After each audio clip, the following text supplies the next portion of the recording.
Te voy a contar algo. Cuando era pibe tuve que abandonar mi carrera de sistemas un año antes de graduarme porque no me daban las horas para estudiar y trabajar. Hoy estoy camino a graduarme de una carrera bastante más exigente un año antes del promedio. Pero sin embargo, si me preguntás hoy, tengo más trabajo que antes, tengo este antro de canal de YouTube y el día sigue teniendo las mismas 24 horas. Así que algo tuve que haber cambiado yo. Una de las cosas que reconozco haber modificado es mi forma de tomar apuntes. Ojo, no tengo la fórmula de la cangreburger ni me la sé todas, pero sí hay un par de cosas que vas a aprender en este video que siento que de haberlas sabido antes me habrían permitido graduarme de una sin tener que arrancar desde cero. Este video tiene formato de iceberg. Seguramente ya conoces el formato, vamos a ir bajando por niveles y en este caso a medida que avancemos el nivel de tryhardeo va a ir incrementando. En cada nivel te vas a encontrar con un concepto general, una especie de regla sobre cómo tomar apuntes y una o más técnicas que apliquen esa regla. Siempre que usemos ejemplos vamos a utilizar este mismo fragmento de texto que ves en pantalla como para que puedas ver cómo varía el resultado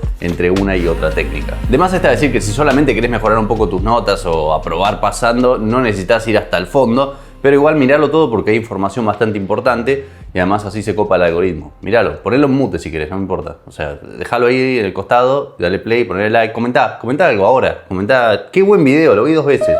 Mentí, está todo bien. Cuando vos interactúas con información nueva, podés procesarla de forma profunda o superficial. Por ejemplo, cuando yo era chico en la escuela nos daban dictados, que era básicamente el docente leyendo un párrafo de comienzo a fin y nosotros teníamos que transcribir palabra por palabra. Cuando empecé a ir a la universidad descubrí con horror que mucha gente había crecido creyendo que eso era tomar apuntes. Si tenés en cuenta que la persona promedio habla más o menos 150 palabras por minuto, pero puede escribir aproximadamente 15, te imaginarás que a esta gente le quedaba la muñeca peor que a vos después de escuchar esta música por tercera vez en el día. Pero transcribir no solamente es lento, sino que es exactamente lo contrario de lo que querés hacer cuando estás tomando apuntes. Cuando vos en la escuela te daban un dictado, el objetivo era que te concentraras en la gramática, la caligrafía, la ortografía, la apariencia externa, la corrección de lo que estabas transcribiendo. Pero cuando tomás apuntes para estudiar, lo que querés es poder pensar profundamente en lo que estás estudiando, relacionarlo con otros conceptos que ya conoces. Porque acordate que lo que recordás es el residuo de lo que pensás. Y si mientras estás tomando apuntes lo único que podés pensar es puta, qué rápido que habla este hijo de puta, me duele la muñeca, lo único que te vas a llevar de esa clase es una tendinitis. De hecho, es precisamente por eso que este video está en formato iceberg, porque la mayoría de ustedes ya sabe cómo funciona un video de ese estilo, por lo cual no se van a andar distrayendo pensando en la estructura de la información y pueden concentrarse en el valor semántico, el contenido. Así que eso, el nivel 0, comiste, del iceberg es básicamente procesamiento superficial, de ahí que esté en la superficie del iceberg, algo que había pensado de antemano y definitivamente no se me acaba de ocurrir. Espero que el gráfico haya representado de esa forma el nivel, porque si no, el gráfico está equivocado. El nivel 1 le corresponde al procesamiento profundo, que como te imaginarás es lo que pasa cuando interactúas conceptualmente con lo que estás estudiando. El ejemplo más obvio de esto es cuando resumís. Y no estoy hablando de usar 15 resaltadores por libro y no entender una garcha, sino de poder explicar con tus palabras lo que estás estudiando y qué significa para vos. La técnica de apuntes más sencilla que podés usar para automáticamente apuntar en la dirección correcta es lo que se llama el método Outline. Hola, ahora soy un círculo. Vamos a hablar del método Outline brevemente, te voy a dar un ejemplo. Acá en pantalla podés ver, ¿cómo lo leíste, putazo? Podés ver un ejemplo concreto real de notas, apuntes tomados con el método Outline. Esto es de un paper de Shannon y como ves la estructura es bastante obvia, ¿verdad? Se jerarquiza, cada capítulo, cada sección del paper tiene su ítem y cada subítem un poco te explica algo, expande o de alguna forma agrega información, además de transcribir, no uses más esa palabra. Parafrasear o resumir lo que estamos estudiando. En este caso puede que sea el punto en el cual uno ya está estirando demasiado esta técnica, porque tiene demasiada matemática, demasiadas fórmulas y se vuelve medio chupaverga escribirlas todas. Pero igual en OneNote entiendo que puedes también hacer así y escribir como si estuvieses dibujando pitos. Decíamos, la memoria se fortalece en función del tipo de procesamiento cognitivo realizado durante el aprendizaje. Mientras más profundo el procesamiento, mayores chances de retención a largo plazo. Vamos a poner, nuestra capacidad de recordar está estrechamente relacionada con la calidad y cantidad de procesamiento involucrado. Lo expliqué para la mierda, pero justamente esos errores te obligan a reexplicarlo nuevamente y así es como vas transformando la información y ahí te vinculas con ella analmente. Un error muy común es creer que el método Outline simplemente te dice que sigas a rajatabla la estructura del contenido que estás estudiando. No es así. Vos sos una persona libre, te respeto y vos podés crear subítems y jerarquías donde se te cante el orto. En este caso voy a agregar una especie de aclaración que para mí es como que se desprende de este concepto. O sea que si realmente pensás en lo que estás estudiando y tratás de entender qué significa, vas a estar procesándolo más profundamente y por ende vas a incrementar tus chances de recordarlo. Y ahora voy a agregar un ejemplo. Siempre que puedas agregar ejemplos y los ejemplos tienen que ser tuyos, si podés que sean ejemplos que para vos tengan sentido, que para vos signifiquen algo de antemano. Eje, parafrasear o resumir con tus palabras, crear ejemplos o analogías, cualquiera de los dos. Y a este de parafrasear o resumir con tus palabras le voy a agregar, idealmente, como si se lo tuvieras que explicar a alguien que no entiende una verga. Y entre paréntesis le voy a poner Feynman. Lo que estoy haciendo ahí es, a propósito, relacionarlo con algún otro concepto que yo ya conozco, que es el método Feynman. Al hacer esto estoy vinculando ese conocimiento nuevo a el andamiaje previo que ya tiene mi cerebro armado y va a ser más fácil recordarlo. Es como que estás echando raíces en otras cosas que ya conoces. Volvemos con vos, Dagger. Yo vuelvo con vos. Volvés vos que estás viendo. Ahora, el método Outline está buenísimo, pero yo sé que no siempre vas a estar inspirado. Puede que se te ocurra más o menos cómo resumir el contenido, pero darte cuenta de qué significa para vos poder dejar esos comentarios personales, esas conexiones con cosas que ya sabés, a veces puede ser bastante desafiante. Para mí, ¿qué es la libertad? Así que para evitar que te quedes en blanco, te voy a dejar una técnica que yo llamo el boludo de al lado. Es así, cuando estés estudiando, anotá hasta que tengas un concepto claro, algo que vos digas, esto yo lo entendí, esto lo puedo explicar. Y precisamente eso vamos a hacer. Vas a agregar un ítem a tu outline y vas a hacer de cuenta que el boludo de al lado se distrajo y te está preguntando: che, ¿qué dijeron? Esto de ponerse en modo esquizo con el boludo de al lado está bueno porque te obliga a entender que lo que estás explicando lo tenés que explicar de una forma que la pueda entender el boludo de al lado, que como te imaginarás por su nombre no es el tipo más brillante de la clase. Una vez que tenés tu explicación clarita, concisa, vas a hacer un subnivel debajo de esa explicación. Y ahí lo que vas a poner es lo que te respondería el boludo de al lado. Dependiendo de lo que estés estudiando, puede ser una objeción, un comentario, puede ser una aclaración, lo que sea. Si después de todo esto igual no se te ocurra absolutamente nada, dejate una pregunta tipo quiz, tipo examen, que básicamente te obliga a recordar lo que está arriba. Por ejemplo, podés preguntar: ¿qué es mejor, transcribir o parafrasear? Justifique. Y a esa pregunta la podés usar después para repasar, pero si vamos a hablar de eso vamos a tener que bajar un nivel porque hay un concepto nuevo que está rotísimo y que tenés que aprender.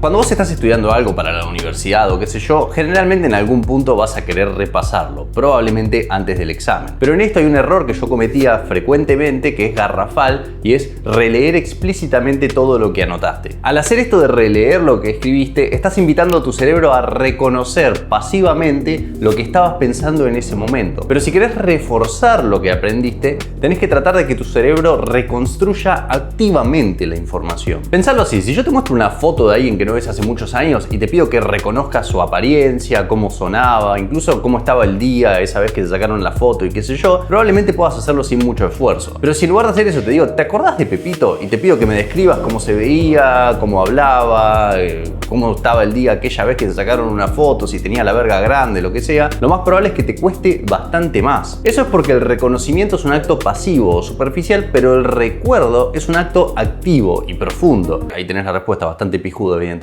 era tu amigo. Ahora, cuando se trata de técnicas de apunte que faciliten el recuerdo activo, hay una que brilla sobre las demás y es el método Cornell. Hola, volví a hacer un círculo. Hola.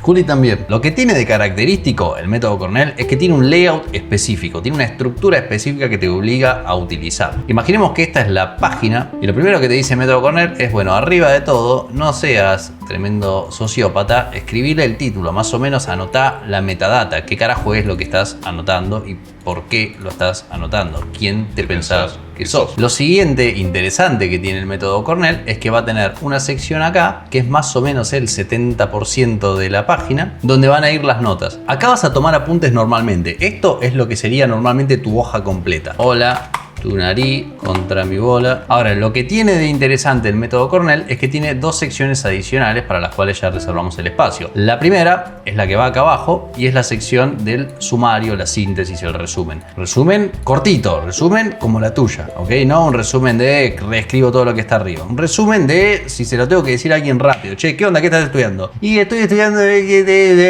sí, ¿entendés? Y ahora, la última de las columnas, la última de las secciones en el método Cornell es la columna Q. En esta columna vas a poner preguntas tipo examen que te vas a dejar y palabras clave tipo ¿de qué está hablando esto? Y está hablando de bolas. Entonces te pones acá, si querés te haces un dibujito inclusive de una pelota, mirá. Si tuviéramos que tomar nota nuevamente de este mismo texto, podríamos utilizar el método outline en esta sección. De hecho, en esta sección, como soy tremendo vago, vamos a volver a poner lo que ya habíamos escrito antes. En la sección de metadata vamos a escribir cosas como memoria y procesamiento profundo. Y vamos a poner la fecha de hoy. En la sección de resumen vamos a poner un muy breve resumen de qué carajo se dice acá. El procesamiento profundo favorece la memorización. Y en Qs podemos poner algunas preguntas tipo ¿es bueno transcribir? Y algún hashtag. Podemos poner procesamiento profundo.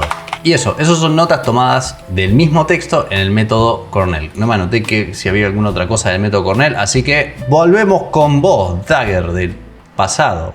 Lo que hace que el método Cornell brille por encima de los demás en cuanto a repasar y Active Recall y demás es esa columnita adicional de Qs. Porque si vas a la columna Q y lees una palabrita clave, el resto lo tenés que llenar vos, tenés que completar la información y ese recupero es precisamente Active Recall. Ahora, por mí podés repasar cuando te pinte, pero si de verdad te la querés vivir, tenemos que bajar al siguiente nivel. Hasta ahora hicimos dos cosas muy importantes. Dejamos de estudiar y tomar apuntes de forma superficial y dejamos de repasar de forma pasiva. Pero incluso si haces todo eso bien, hay algo que te va a pasar que es inevitable y es que te vas a olvidar la mayoría de lo que estudies. Y está bien, cuando estudias o te pasa cualquier cosa, el recuerdo inicialmente empieza bastante fuerte dependiendo de la intensidad de la experiencia y luego va bajando en algo que se llama la curva del olvido. Y a menos que vuelvas a visitar esa información, a menos que la necesites frecuentemente, tu cerebro va a asumir correctamente que no es muy importante y debería olvidarla para concentrarse en otras cosas. Pero cuando estás estudiando algo en la universidad, puede que sepas que dentro de un par de años te va a servir aprender bien un concepto, pero hoy día es probable que no tengas que reutilizarlo en el corto plazo. Así que tu cerebro va a ser muy proclive a simplemente dejarlo de lado y concentrarse en lo actual, en lo importante.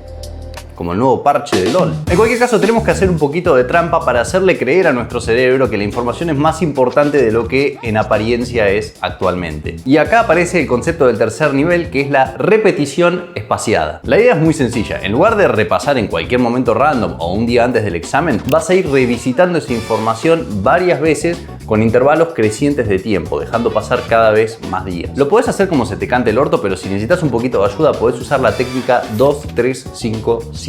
Según este método, después de estudiar vas a dejar pasar 2 días antes de revisitar la información. Después de eso dejás pasar 3 días más, usás flashcards, usás las cues de vuelta, usás lo que se te cante el orto, pero el punto es que tenés que seguir interrumpiendo esa curva de olvido para hacerle creer a tu cerebro que eso es realmente importante. El siguiente repaso es 5 días después y el último repaso es una semana entera después del anterior. De más está decir que esto funciona mejor si tus apuntes son buenos. Si saltaste los niveles anteriores y estás repitiendo espaciadamente una transcripción poronga, lo que vas a recordar es poronga. Y no necesitas estudiar mucho porque eso vos ya lo tenés todo el tiempo en la mente. El punto es que la repetición espaciada es la cerecita del postre, es la clase de cosa que tiene que hacer la gente que estudia medicina o alguna carrera así súper intensa. Pero en general, ni me gasto, no todo merece ir a tu memoria de largo plazo. Y bueno, eso. Hay bastante más para hablar sobre este tema, ni siquiera tocamos el tema de las aplicaciones, ni de si es mejor tomar nota a mano o con la computadora tipeando o con una stylus, tipo con una tableta gráfica. Tampoco hablamos de técnicas más extremas como el Zettelkasten y demás. Y por supuesto, no hablamos de tu vieja, que es un tema muy pero muy importante. Pero si te interesa que toquemos cualquiera de estos temas con consentimiento de tu vieja, déjame una interacción, así el algoritmo se copa y la seguimos. Chao.